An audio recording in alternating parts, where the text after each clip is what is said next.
Hello everyone, welcome to MRK Aryan classes. So dear students, आज की हम इस वीडियो में क्लास 8th का डेटा हैंडलिंग चैप्टर से एक्सरसाइज 5.3 थर्ड के बी वाले क्वेश्चन से शुरुआत करने वाले हैं। और थर्ड के ए तक का जो क्वेश्चन सारा है वो पार्ट 1 के वीडियो में हमारे है, उसको हम डिस्क्रिप्शन में दे रहे हैं, वहाँ से जा करके आप पार्ट 1 की वीडियो अगर नहीं देखें तो वहाँ से देख सकते हैं।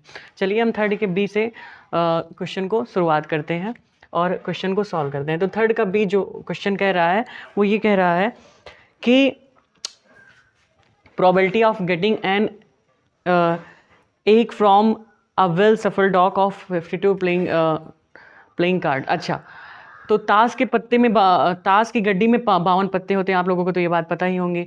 अब उसमें जो है 4 इक्के होते हैं, तो उसकी प्रोबेबिलिटी पूछ रहा है क्या होगी। ठीक है, मतलब इक्का आने की प्रोबेबिलिटी क्या होगी, क्वेश्चन आपसे ही पूछ रहा है। तो यानी कि अगर आप प्रोबेबिलिटी ऑफ ई देखें, अगर मैं बात करूं, ठीक है, अगर मैं बात करूं कि event number of outcomes that make event, ठीक है, number of outcomes that make event, तो वो हो जाएंगे number of outcomes that make the event. तो ये हो जाएंगे आपके 4 इक्के होते हैं ना, तो इसलिए यहाँ पे इसका जो हो जाएगा वो 4 हो जाएगा, यानी कि n ऑफ ई की अगर मैं बात करूँ तो ये 4 होंगे। याद रखिए मेरी बात को कि ताश के पत्ते में ताश की गड्डी में, ठीक है, 4 इक्के होते हैं, तो यानी कि n ऑफ ई की जो वैल्यू हो जाएगी वो 4 हो जाएगी। ठीक है, अब टोटल लेकिन सैंपल स्पेस कितना है, n ऑफ s कितना है। n ऑफ s की अगर मैं बात करूँ तो वो आपके पास है, क्योंकि 52 पत्ते हैं ना, ताश की गड्डी में 52 पत्ते हैं, इसलिए n ऑफ s जो हो जाएगा वो आपका 52 हो जाएगा। ठीक है, अब इसी की प्रोबेबिलिटी निकालनी है, तो याद रखिएगा जो प्रोबेबिलिटी ऑफ e होती है वो n of e upon n of s होता है। ठीक है, और n ऑफ e कितना है आपका 4 है, और नीचे आपका 52 हो जाएगा, और ये यहाँ से कट करके कितना आ जाएगा 1/13। यानी कि आपसे जो क्वेश्चन पूछ रहा था कि उसकी प्रोबेबिलिटी बताइए, प्रोबेबिलिटी ऑफ गेटिंग एन एक फ्रॉम अ वेल सफल डॉक ऑफ 52 प्लेइंग कार्ड्स, तो उसमें जो है प्रोबेबिलिटी इसकी 1/13 आ जाएगी। तो आई होप आप लोगों को ये क्वेश्चन क्लियर हो गया है। अब हम थर्ड के सी वाले क्वेश्चन को सॉल्व करते हैं। तो इसको सब कुछ तो ऐसे ही लिखेंगे, और यहाँ पे केवल थर्ड का सी यहाँ पे लिख देते हैं।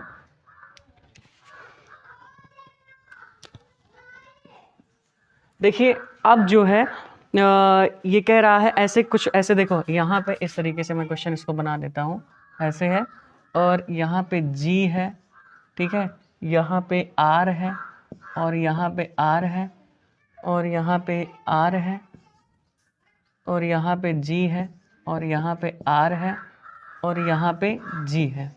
मेरे प्यारे बच्चों, ऐसे दिया हुआ है, और इसमें जो है आपसे पूछा जा रहा है कि भैया प्रोबेबिलिटी क्या होगी गेटिंग अ रेड एप्पल, मतलब रेड एप्पल आने की प्रोबेबिलिटी क्या होगी। अगर आप देखो number of outcomes that make the event, वो कितना हो जाएगा, यानी कि कुल मिलाकर के रेड के कितने, आप देखो तो रेड कितने एप्पल हैं जो रेड हैं।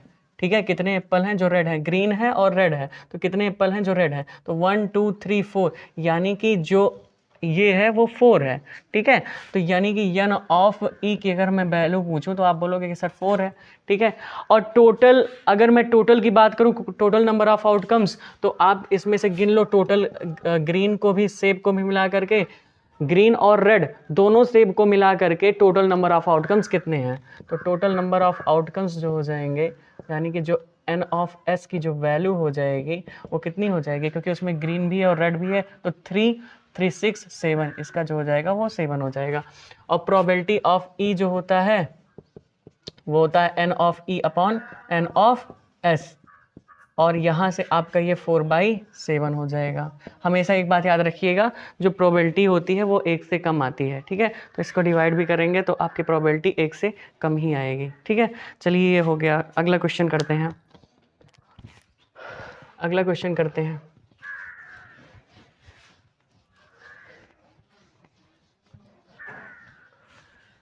देखिए अगले क्वेश्चन में कह रहा है कि आपके पास 1 से 10 तक के नंबर हैं, ठीक है, जो कि अलग अलग पर्चियों में लिखे हैं और उनको एक बॉक्स में मिला करके रखा गया है, ठीक है।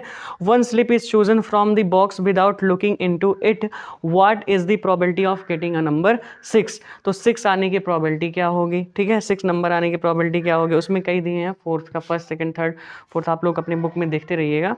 तो फोर्थ का अगर हम इसमें टोटल नंबर ऑफ आउटकम्स की बात करें तो टोटल नंबर ऑफ आउटकम्स जो बनेगा, ये हमारा क्वेश्चन है फोर्थ, ठीक है। टोटल नंबर ऑफ आउटकम्स, इसकी अगर हम बात करें तो आपकी पर्चियां जो हैं वो 1 है, 2 है, 3 है, 4 है, 5 है, 6 है, ठीक है, 7 है, 8 है, 9 है और 10 है। तो इसलिए जो आपका जो है टोटल नंबर ऑफ आउटकम्स बनेगा, देखो ये टोटल आउटकम्स मैं लिखता हूँ, उसके बाद total number of outcomes, total outcomes तो इतने हो, ये हो जाएगा, लिस्ट हो गया इनका। अब टोटल नंबर ऑफ आउटकम्स लिखते हैं, टोटल नंबर ऑफ आउटकम्स, यानी कि जो n ऑफ s, s का मतलब होता है सैंपल स्पेस, ठीक है। तो ये टोटल नंबर ऑफ आउटकम्स जो हो जाएंगे, आप इसको गिन लो तो कुल मिलाकर के 10 हैं, ठीक है। अब देखिए टोटल नंबर ऑफ आउटकम्स हमारा कितना हो गया, 10 हो गया। अब देखिए आगे की बात सुनिएगा, कह रहा है what is the probability of getting a number 6, यानी कि नंबर 6 आने की प्रोबेबिलिटी क्या होगी। यानी कि अगर हम बात करें number of outcomes that make the event, number of outcomes that make the event, तो अगर क्वेश्चन आपका ये पूछ रहा है, क्वेश्चन आपसे ये पूछ रहा है कि भैया 6 आने की प्रोबेबिलिटी क्या होगी, 6 आने की प्रोबेबिलिटी क्या होगी, तो 6 कितना है, केवल एक ही तो है। तो यानी कि number of outcomes that make the event, यानी कि n ऑफ e की जो वैल्यू होगी वो कितनी होगी, 1 ही तो होगी। क्वेश्चन जो आपका पूछ रहा है वही ये यही पूछ रहा है कि probability of getting a number 6। यहाँ पे मैं क्वेश्चन लिख देता हूँ, probability of getting a number 6, ठीक है। तो अब देखिए आप मुझे बताइएगा कि जो P ऑफ E होगा हमारा, वो N of E upon N of S होगा, N of E upon N of S ये होगा। और N ऑफ E की वैल्यू आपने कितना निकाल रखा है, 1, और total number of sample space कितने हैं, 10 है, ठीक है। टोटल नंबर ऑफ आउटकम्स 10 है, तो 1/10 जो हो जाएगा इसका क्या हो जाएगा, वो प्रोबेबिलिटी हो जाएगा। और इस तरीके से ये आपका फोर्थ का जो फर्स्ट वाला क्वेश्चन है वो इजीली डन हो जाएगा। आ जाइए हम लोग जो है फोर्थ के सेकंड वाले क्वेश्चन को करते हैं फटाफट। एक काम करते हैं कि इसको जो है ऐसे मिटा देते हैं और क्वेश्चन जो है हम लिख देते हैं, इसको भी मिटाते हैं। और अब सेकंड वाला क्वेश्चन, मैं यहाँ पे पहले सेकंड वाला क्वेश्चन लिख देता हूँ। सेकंड वाला क्वेश्चन क्या कह रहा है, सेकंड वाला क्वेश्चन कह रहा है कि गेटिंग अ नंबर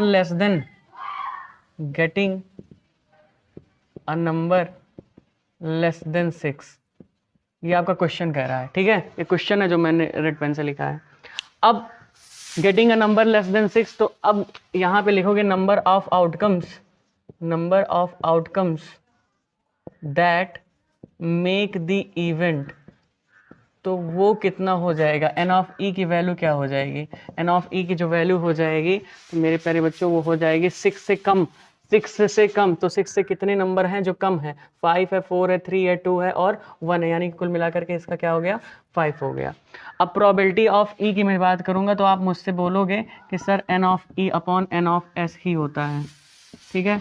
अब अगर n ऑफ s हम देखें तो वो तो हमारा 10 है, n ऑफ e कितना है, 5 है, तो 5/10 हो जाएगा और यहाँ से कैंसिल होकर के कितना आ जाएगा, 1/2 आ जाएगा। और इस तरीके से ये आपकी प्रोबेबिलिटी निकल जाएगी, ठीक है।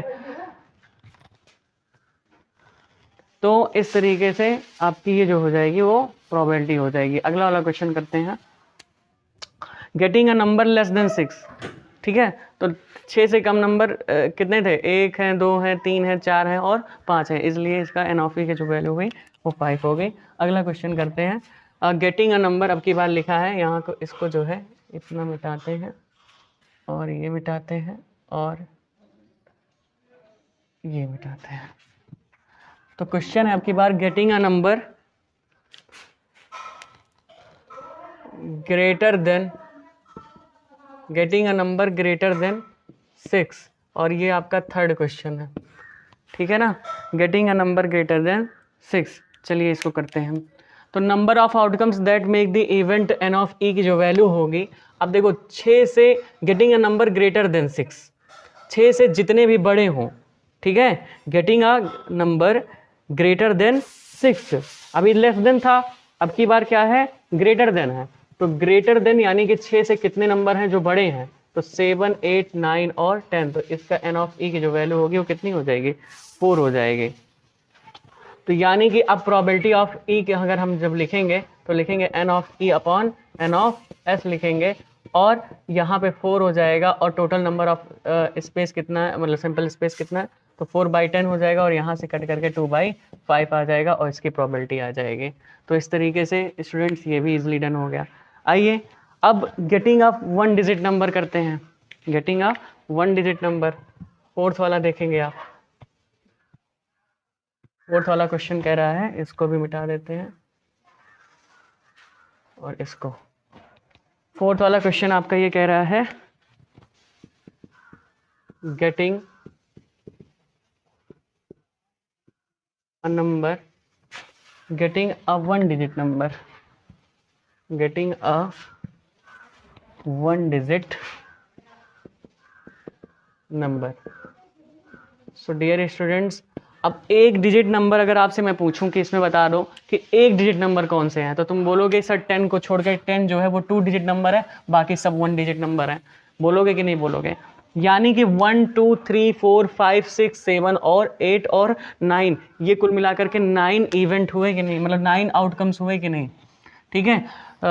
Number of outcomes that make the event, वो आपके 9 हो गए। तो यानी यहाँ पे कितना आ जाएगा, 9/10 आ जाएगा, और ये भी इजीली आपका डन हो जाएगा।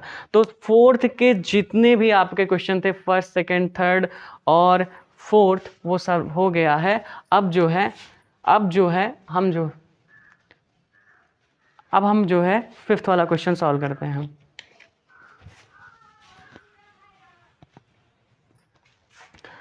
फिफ्थ वाला क्वेश्चन क्या कह रहा है, ठीक है, आइए करते हैं इसको भी, इसको इरेज कर देते हैं,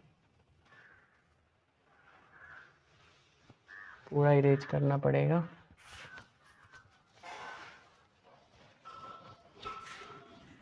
देखिए फिफ्थ वाला क्वेश्चन कह रहा है कि ये कह रहा है कि if you have a spinning wheel और with 3 green sectors, 1 blue sector and 1 red sector, what is the probability of getting a green sector, what is the probability of getting a non blue sector? चलिए ये question आपसे कह रहा है, if you have a spinning wheel with 3 green sectors, 1 blue sector और 1 red sector, what is the probability of getting a green sector? चलिए देखिए, आपके पास इस तरीके से ऐसे स्पिनिंग व्हील है, और स्पिनिंग व्हील में 3 ग्रीन सेक्टर्स हैं और 1 ब्लू सेक्टर है और 1 रेड सेक्टर है। तो इसमें कुल मिला के तो 3, 1, 4, 1, 5, यानी कि हमें इसमें 5 करना पड़ेगा। तो अगर ऐसे मैं बना दूं तब तो 4 हो गया, और एक और ले आऊं तो 5 हो गया, ठीक है ना। अब यहाँ पे ग्रीन है, यहाँ पे ग्रीन है, यहाँ पे ग्रीन है, एक और रेड है और एक और ब्लू है, ठीक है। अब क्या कह रहा है, what is the probability of getting a green sector. तो अगर पूछ रहा है स्पिनिंग व्हील जो होता है ऐसे, मतलब ठीक स्पिन करने वाला, जो आपने देखा होगा मोबाइल में भी गेम वोम आता है स्पिनिंग व्हील वाला, तो उसमें जो है आपका ग्रीन आने की प्रोबेबिलिटी पूछ रहा है। पहली बात तो ग्रीन सेक्टर आने की प्रोबेबिलिटी, अगर टोटल नंबर ऑफ आउटकम्स देखें तो 3 to 5 है यहाँ पे, ठीक है। टोटल नंबर ऑफ आउटकम्स की अगर मैं बात करूँ तो आप बोलोगे सर ये जो है वो 5 है, यानी कि एन ऑफ एस की जो वैल्यू आ गई वो हमारे पास कितनी आ गई, 5 आ गई। और अगर मैं पूछूं कि भैया ये कह रहा है कि probability of getting a green sector, यानी कि number of outcomes that make event, number of outcomes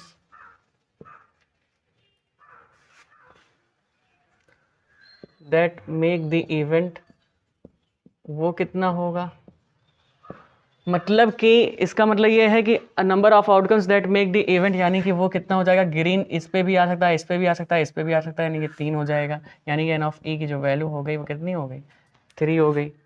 अब प्रोबेबिलिटी ऑफ ई में पूछूंगा तो तुम कहोगे sir n of E upon n of S होता है, और एन ऑफ ई की वैल्यू कितनी है, वो तो 3 है सर। एन ऑफ एस की वैल्यू कितनी है, वो तो 5 है सर। तो यानी कि प्रोबेबिलिटी ऑफ ई जो हो गया वो 3/5 हो गया। तो और ये पहला अभी इसका था। फिर उसके बाद कह रहा है what is the probability of getting a non blue sector. Non blue sector यानी कि ब्लू ना आए, ब्लू ना आए बाकी कुछ भी आ सकता है। What is the probability of getting a non blue sector, तो अगर ब्लू ना आए तो बाकी चारों में से कोई भी आ सकता है, तो यानी कि इसका जो हो जाएगा वो 4/5 हो जाएगा। पहला ये हो गया, और इसका सेकंड वाला प्रोबेबिलिटी ऑफ ई जो निकलेगा वो कितना हो जाएगा, ब्लू ना आए, ब्लू ना आए यानी कि चारों में से कोई आ सकता है, यानी कि 4/5 हो जाएगा। और ये फिफ्थ का सेकंड वाला भी डन हो गया। अब 6 वाली क्वेश्चन को कर लेते हैं हम लोग। ये हो गया आपका पूरा 5th कंप्लीट, और हम जो है अब 6th वाले क्वेश्चन को सॉल्व कर लेते हैं। 6th वाला क्वेश्चन सेकंड से रिलेशन रखता है। वो कह रहा है कि आप सेकंड के क्वेश्चन के सारे जो है प्रोबेबिलिटी निकाल दीजिए। सेकंड में जितना भी दिया गया है सबका प्रोबेबिलिटी निकाल दीजिए, ठीक है।